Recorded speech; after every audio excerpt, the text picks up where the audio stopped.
प्रिय शिक्षकों, आज हम निष्ठा मॉड्यूल ट्रेनिंग 13 के विद्यालय नेतृत्व संकल्पना और अनुप्रयोग के प्रश्नोत्तरी और सभी प्रश्न देखेंगे। गतिविधि 5 निष्क्रिय एवं सक्रिय अधिगम।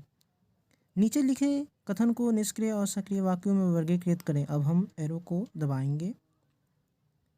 शिक्षक शिक्षार्थियों को गहन विचार विमर्श और चिंतन संलग्न रखते हैं। शिक्षार्थियों को स्व अध्ययन और समीक्षात्मक विचार कौशलों के विकास के लिए मुद्दों को समझने एवं पहचानने के लिए प्रोत्साहित करते हैं। विद्यार्थी अपने द्वारा दिए गए अवलोकन व चिंतन जिसमें विवादों का उल्लेख करें इस विषय पर चिंतनमुख लिखते हैं। इसका सही उत्तर है सक्रिय अधिगम।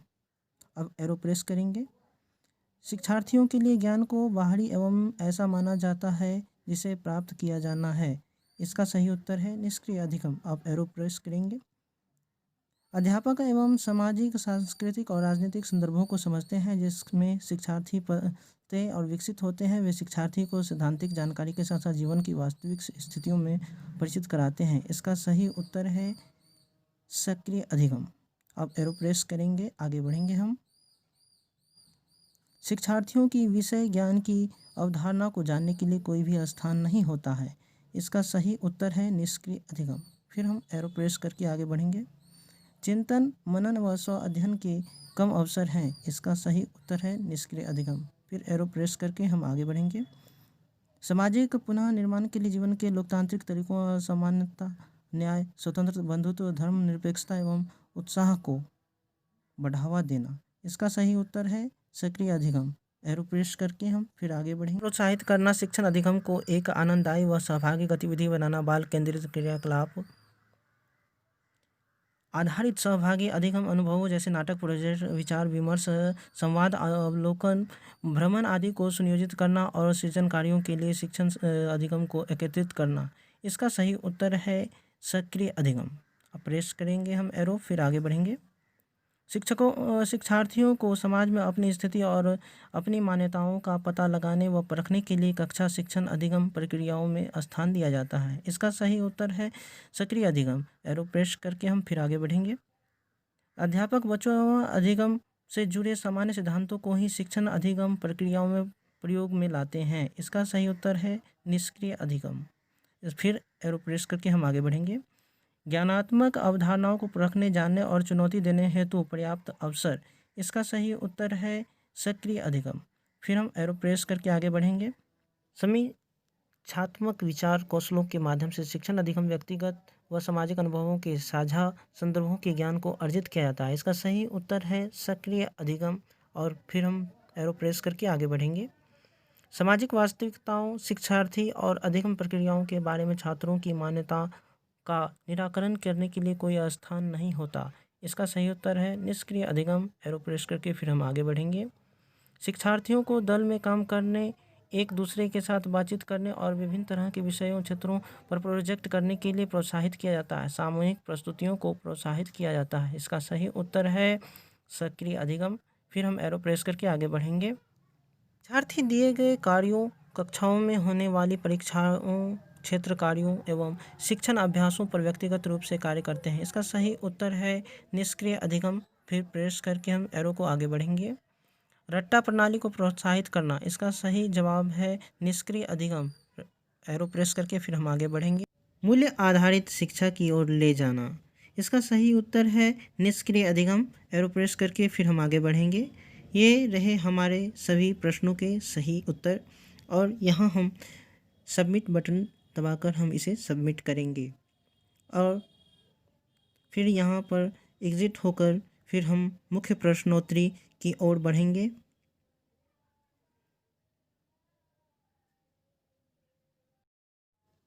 अब हम मुख्य प्रश्नोत्तरी की ओर बढ़ेंगे। विद्यालय के स्टाफ के साथ दल अधिगम की प्रक्रिया का समेकन करने के लिए उचित अवसर क्या है? खेल का मैदान, कक्षा कक्ष, स्टाफ मीटिंग, रसोई घर। इसका सही जवाब है स्टाफ मीटिंग। एरो प्रेस करके हम अगले प्रश्न की ओर बढ़ेंगे। विद्यालय नेतृत्व का सीधा प्रभाव अधिगम पर पड़ता है। इसका अर्थ है विद्यालय का चक्कर लगाना, विद्यालय प्रमुख द्वारा कक्षा में अधिगम प्रक्रिया में सम्मिलित होना, अकस्मात छात्रों को नोट का निरीक्षण करना, अध्यापकों के नए शिक्षण तरीकों का प्रयोग में सहायता करना। इसका सही जवाब है विद्यालय प्रमुख द्वारा कक्षा में शिक्षण अधिगम प्रक्रिया में समेकित होना। अब हम एरो प्रेस करके अगले प्रश्न की ओर बढ़ेंगे। विद्यालय विकास योजना किसके लिए उपयोगी नहीं है? विद्यालय का विजन निर्मित करने में, विद्यालय से संबंधित क्षेत्रों का आकलन करने में, विद्यालय में उपलब्ध संसाधनों का आकलन करने में, केवल प्रशासनिक उद्देश्यों के लिए। इसका सही जवाब है केवल प्रशासनिक उद्देश्यों के लिए। और एरो प्रेस करके हम अगले प्रश्न की ओर बढ़ेंगे। इनमें से कौन सा विकल्प सक्रिय अधिगम नहीं है? सक्रिय अधिगम एक दूसरे से सीखने को प्रेरित करता है। सक्रिय अधिगम व्यक्तिगत सोच को प्रोत्साहित नहीं करता है। सक्रिय अधिगम विश्लेषणात्मक सोच पर जोर देता है। सक्रिय अधिगम में अध्यापक सुगमता होता है। इसका सही जवाब है सक्रिय अधिगम व्यक्तिगत सोच को प्रोत्साहित नहीं करता है। अब हम एरो प्रेस करके अगले प्रश्न की ओर बढ़ेंगे। विद्यालय में अधिगम संस्कृति विकसित करने की संकल्पना को इनमें से कौन सा विकल्प सुपरिभाषित कर सकता है? अधिगम प्रतिफल, विद्यालय विकास योजना, साझा दृष्टिकोण निर्माण करना, दल अधिगम। इसका सही जवाब है दल अधिगम। फिर हम एरो प्रेस करके अगले प्रश्न की ओर बढ़ेंगे। इनमें से कौन से अकादमिक नेतृत्व के मुख्य अवयव नहीं है? सक्रिय अधिगम, शिक्षण शास्त्र, वस्तु ज्ञान, अकादमिक पर्यवेक्षण, प्रशासनिक नियमों के विनिमयों की समझ। इसका सही उत्तर है प्रशासनिक नियमों के विनिमयों की समझ। और फिर हम एरो प्रेस करके अगले प्रश्न। शिक्षण शास्त्र विषय वस्तु ज्ञान की संकल्पना में निम्न में से कौन सा बिंदु सहायक नहीं है? विषय वस्तु ज्ञान, विषय की शिक्षण शास्त्र संबंधी समझ, छात्रों की अधिगम संबंधित आवश्यकताएं एवं विविधता, विद्यालय के भौतिक संसाधन। इसका सही जवाब है विद्यालय के भौतिक संसाधन। अब हम फिर एरो प्रेस करके अगले प्रश्न की ओर बढ़ेंगे। स्वयं को विद्यालय अध्यापक नेतृत्वकर्ता के रूप में विकसित करने हेतु 3 मुख्य अवयव क्या हैं? ज्ञान संप्रेषण एवं नकारात्मक सोच, ज्ञान कौशल एवं अभिवृत्ति। सकारात्मक सोच अन्वय होना एवं संप्रेषण अभिवृत्ति कौशल का संप्रेषण। इसका सही जवाब है ज्ञान कौशल एवं अभिवृत्ति। और फिर हम एरो प्रेस करके अगले प्रश्न की ओर बढ़ेंगे। विद्यालय प्रमुख के तौर पर विद्यालय नेतृत्वकर्ता की क्या भूमिका होनी चाहिए? एक नेतृत्वकर्ता के रूप में leader by position, leader by action, leader by position के साथ साथ लीडर बाय एक्शन होना। इसका सही जवाब है लीडर बाय पोजीशन के साथ साथ लीडर बाय एक्शन होना। अब हम फिर एरो प्रेस करके प्रभावशाली नेतृत्वकर्ता बनने के लिए स्वयं के कौन से 2 महत्वपूर्ण गुण आवश्यक है? प्रशासक एवं प्रबंधक, आयोजक एवं योजनाकर्ता, पहलकर्ता एवं सकारात्मक दृष्टिकोण, खलल पैदा करने वाला एवं शिकायती रवैया। इसका सही जवाब है पहलकर्ता एवं सकारात्मक दृष्टिकोण। अब हम एरो प्रेस करके आगे बढ़ेंगे। ये रहे हमारे सभी सवालों के सही जवाब।